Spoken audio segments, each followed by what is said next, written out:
सकती नहीं। मेरे दुख को शिकस्त दी थी, लेकिन मैं इतना जरूर करूंगा कि मुझे जल्दी से ट्रेंड कर दीजिए ताकि मैं उस कमीने मुजरिम को ललकार सकूं।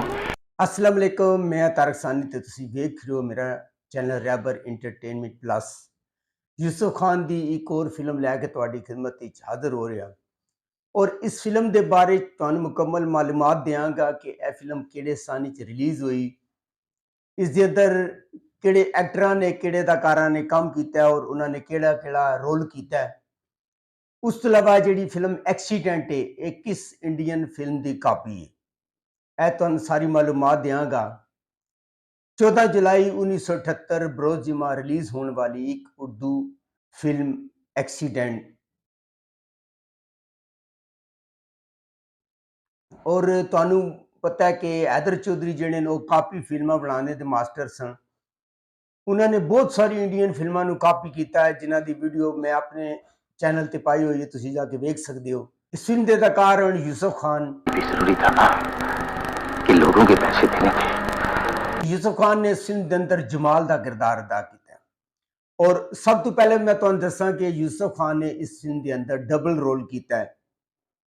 एक जमाल होंदा है और दूसरा जिहड़ा ना वो अयाज होंदा है और एक जिहड़ा होंदा है वो गरीब होंदा है और दूआ जिहड़ा होंदा है वो पुलिस डीएसपी होंदा है। कोई जिम्मेदार पुलिस ऑफिसर इस किस्म की धमकी में नहीं आ सकता। खान बहादुर, तुम समझते हो कि तुम आईजी के बेटे होकर खान बहादुर पर कीचड़ उछाल सकते हो? ये तुम नजमा झंझट में पड़ गई। ये तो रोज रोज की मुसीबत है। नजमा ने इस फिल्म के अंदर साइमा का किरदार अदा किया है और साइमा जिहड़ी होंदी है वो अनवर दी क्लास फेलो होंदी है और खान बहादुर जिहड़ा कि इस फिल्म का विलन होंदा है उसकी वो कलौती धी होंदी है। मुसर्रत शाहीन तू क्या जाने बाबू, तेरी शानों के दिल में भी ऐसी आग लगी है। मुसर्रत शाहीन ने इस फिल्म के अंदर डबल रोल अदा किया है, यानी कि माँ और धी का रोल होंदा है। जिहड़ी धी होंदी है उसका नाम बोबी होंदा है और जिहड़ी माँ होंदी है उसका नाम शानो होंदा है और पिंड दी रहने वाली होंदी है।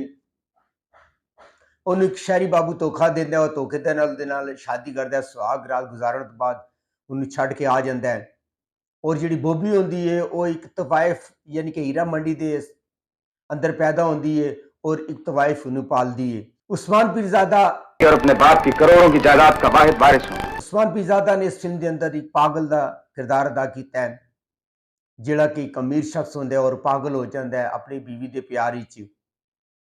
गुलाम मजुद्दीन, मैं इस घंटे की आवाज से इतना मानूस हो चुका हूं। गुलाम मजुद्दीन ने इस फिल्म के अंदर अनवर का किरदार अदा किया है और अनवर और जमाल दोनों आपस विच भरा होंदे ने।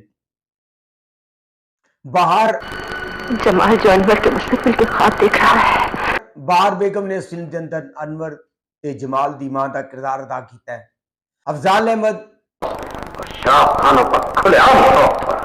अफजाल अहमद ने इस फिल्म के अंदर आईजी का किरदार अदा किया है। मुस्तफा कुरैशी, क्या तुम समझते हो कि तुम्हें मारकर मुझे खुशी होती है? मुस्तफा कुरैशी ने इस फिल्म के अंदर खान बहादुर का किरदार अदा किया है और खान बहादुर जिहड़ा होंदा है इस फिल्म का मेन विलन होंदा है और मुस्तफा कुरैशी ने इस फिल्म के अंदर यंग टू ओल्ड यानी कि पहले जवान उस तो बाद वो बुढ़ा हो जाता है उसका किरदार अदा किया है। मसूद अख्तर, मेरा मतलब यह है कि शाहिद को जायदाद उस वक्त तक नहीं मिल सकती। मसूद अख्तर ने इस फिल्म के अंदर एक वकील का किरदार अदा किया है और उसका नाम निसार होंदा है और उन्हां दी एक एंट्री है।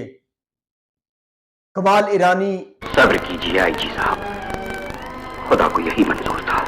कमाल ईरानी ने इस फिल्म के अंदर जेलर का किरदार अदा किया और एक दो छोटियां छोटियां एंट्रियां। अरफान खुसट, बल्लो जरा जोर जोर से कोटे जब हम अरफान खुसट ने इस फिल्म के अंदर काचू पहलवान का किरदार अदा किया है, जिहड़ा कि तुसी फिल्में देखा कि बलंडरी बदमाश होंदे हैं और अच्छी कॉमेडी अरफान खुसट ने की है। अली जात कि हमारे चेहरे का अगला वाला हिस्सा जो है वो हॉलीवुड का बहुत बड़ा एक्टर रॉक हडसन। अली जात ने इस फिल्म के अंदर रॉक हुडसन का किरदार अदा किया है, जिहड़ा कि खान बहादुर का प्राइवेट सैकटरी होंदा है और बहुत घट कम है। इस फिल्म के हदायतकार हैदर चौधरी, इनू लिखा है खुर्शीद उल्ला ने, इसका म्यूजिक दिता है कमाल अहमद ने, ਇਹਦੇ ਤੇ ਸਰਮਾਇਆ ਯਾਨੀ ਕਿ ਪੈਸਾ ਲਗਾਇਆ ਹੈ हैदर चौधरी ਤੇ शेख मुश्ताक अहमद ने। ਇਹਦੇ ਸ਼ਾਇਰਨ तस्लीम फाजली, गुलकारा नूरजहान, मिनाज, ए नैयर ਤੇ मेहदी हसन। और इस फिल्म ਦੀ जैसे कि मैं ਤੁਹਾਨੂੰ अगर ਤੁਸੀਂ इंडियन फिल्म खिलौना देखिए ਤੇ अगर ਤੁਸੀਂ नहीं ਵੇਖੀ ਤੇ ਤੁਸੀਂ ਜਾ ਕੇ ਵੇਖੋ।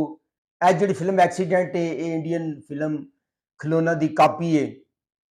ਉਹਦੇ ਵਿੱਚ ਪਾਗਲ ਸ਼ਖਸ ਦਾ ਕਿਰਦਾਰ ਅਦਾਕਾਰ ਸੰਜੀਵ ਕੁਮਾਰ ਨੇ ਅਦਾ ਕੀਤਾ ਸੀ ਤੇ ਇਹਦੇ ਵਿੱਚ ਵੀ ਪਾਗਲ ਸ਼ਖਸ ਦਾ ਕਿਰਦਾਰ ਅਦਾਕਾਰ ਉਸਮਾਨ ਪੀਰਜ਼ਾਦਾ ਨੇ ਅਦਾ ਕੀਤਾ ਹੈ।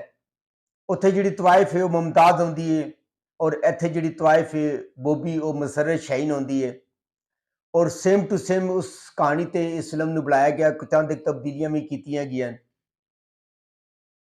और जैसा कि मैं ਤੁਹਾਨੂੰ ਪਹਿਲੇ ਦੱਸਿਆ ਕਿ ਜਿਹੜਾ ਯੂਸਫ ਖਾਨ ਹੁੰਦਾ ਹੈ ਉਹਦਾ ਡਬਲ ਰੋਲ ਹੁੰਦਾ ਹੈ और ਉਹਨੇ ਇੱਕ ਤਰਫ ਜਮਾਲ ਦਾ ਕਿਰਦਾਰ ਅਦਾ ਕੀਤਾ ਹੈ और ਦੂਜੀ ਤਰਫ ਉਹ ਡੀਐਸਪੀ ਅਫਜ਼ਾਲ ਅਹਿਮਦ ਦਾ ਪੁੱਤਰ ਹੁੰਦਾ ਹੈ। और ਜਦੋਂ ਡੀਐਸਪੀ ਯਾਦ ਜਦੋਂ ਪਹਿਚਾਣ ਜਾਂਦਾ ਹੈ ਖਾਨ ਬਹਾਦਰ ਨੂੰ ਤੇ ਖਾਨ ਬਹਾਦਰ ਉਹਨੂੰ ਕਤਲ ਕਰ ਦਿੰਦਾ ਹੈ। ਜਦੋਂ ਉਹ ਮਰ ਜਾਂਦਾ ਹੈ ਤੇ ਜਿਹੜਾ ਯੂਸਫ ਖਾਨ ਦੂਸਰਾ ਹੁੰਦਾ ਹੈ ਜਮਾਲ, ਉਹ ਉਸੇ ਦਿਨ ਹੀ ਹਾਲਾਤ ਦੇ ਮਜਬੂਰ ਹੋ ਕੇ ਉਹ ਮਜ਼ਦੂਰੀ ਛੱਡ ਦਿੰਦਾ ਹੈ। ਐਕਸੀਡੈਂਟ ਹੁੰਦਾ ਹੈ, ਉਹਦੀ ਨੌਕਰੀ ਚਲੀ ਜਾਂਦੀ ਹੈ ਔਰ ਇਰਫਾਨ ਖੁਸਰ ਦਾ ਜੂਏ ਦਾ ਅੱਡਾ ਹੁੰਦਾ ਹੈ, ਉੱਥੇ ਉਹ ਨਿਗਰਾਨ ਦੇ ਤੌਰ ਤੇ ਹੁੰਦਾ ਹੈ ਔਰ ਉਸੇ ਦਿਨ ਹੀ ਉਹ ਗ੍ਰਿਫਤਾਰ ਹੋ ਜਾਂਦਾ ਹੈ ਜਿਸ ਦਿਨ ਅਯਾਜ਼ ਦੀ ਮੌਤ ਹੁੰਦੀ ਹੈ। ਇਸ ਤਰ੍ਹਾਂ ਕਰਕੇ ਜਦੋਂ ਆਈਜੀ ਨੂੰ ਪਤਾ ਚੱਲਦਾ ਕਿ ਉਹਦਾ ਪੁੱਤਰ ਫੌਤ ਹੋ ਗਿਆ ਹੈ ਤੇ ਕਮਾਲ ਇਰਾਨੀ ਉਹਨੂੰ ਦੱਸਦਾ ਹੈ ਕਿ ਤੇਰਾ ਪੁੱਤਰ ਫੌਤ ਨਹੀਂ ਹੋਇਆ ਔਰ ਜਮਾਲ ਨੂੰ ਆਜੀ ਦੇ ਸਾਹਮਣੇ ਲੈ ਕੇ ਆ ਜਾਂਦਾ ਹੈ। ਆਜੀ ਉਹਨੂੰ ਵੇਖ ਕੇ ਹੈਰਾਨ ਰਹਿ ਜਾਂਦਾ ਹੈ ਔਰ ਜਦੋਂ ਜਮਾਲ ਦੀ ਡੈਡ ਬਾਡੀ ਜਿਹੜਾ ਕਿ ਰਿਆਜ਼ ਹੁੰਦਾ ਉਹਦੀ ਡੈਡ ਬਾਡੀ ਬਾਹਰ ਦੇ ਸਾਹਮਣੇ ਜਾਂਦੀ ਹੈ, ਬਾਹਰ ਇਸ ਸਤਮੇ ਦੇ ਨਾਲ ਫੌਤ ਹੋ ਜਾਂਦੀ ਹੈ। ਗੁਲਾਮ ਮੁਹੀਉਦੀਨ ਹਾਲਾਤ ਤੋਂ ਮਜਬੂਰ ਹੋ ਕੇ ਉਹ ਖਾਨ ਬਹਾਦਰ ਦੇ ਗਰੋਹ ਸ਼ਾਮਿਲ ਹੋ ਜਾਂਦਾ ਹੈ ਕਿਉਂਕਿ ਉਹ ਸੈਮਨਾ ਦੇ ਨਾਲ ਪਿਆਰ ਕਰਦਾ ਹੈ ਔਰ ਮਜਬੂਰ ਹੋਣ ਤੇ ਉਹ ਉਸੇ ਗਰੋਹ ਸ਼ਾਮਿਲ ਹੋ ਜਾਂਦਾ ਹੈ। ਬਹਰਹਾਲ ਇਹ ਜਿਹੜੀ ਫਿਲਮ ਹੈ ਇਹ YouTube ਤੇ ਮੌਜੂਦ ਹੈ, ਤੁਸੀਂ ਜਾ ਕੇ ਵੇਖ ਸਕਦੇ ਹੋ। ਅਗਰ ਤੁਹਾਨੂੰ ਮੇਰੀ ਮਾਲੂਮਾਤ ਅੱਛੀ ਲੱਗੇ ਮੇਰੇ ਚੈਨਲ ਨੂੰ ਲਾਈਕ ਕਰੋ, ਸਬਸਕ੍ਰਾਈਬ ਕਰੋ ਤੇ ਸ਼ੇਅਰ ਕਰੋ ਤੇ ਪਿਆਰਾ ਜਿਹਾ ਕਮੈਂਟਸ ਕਰੋ।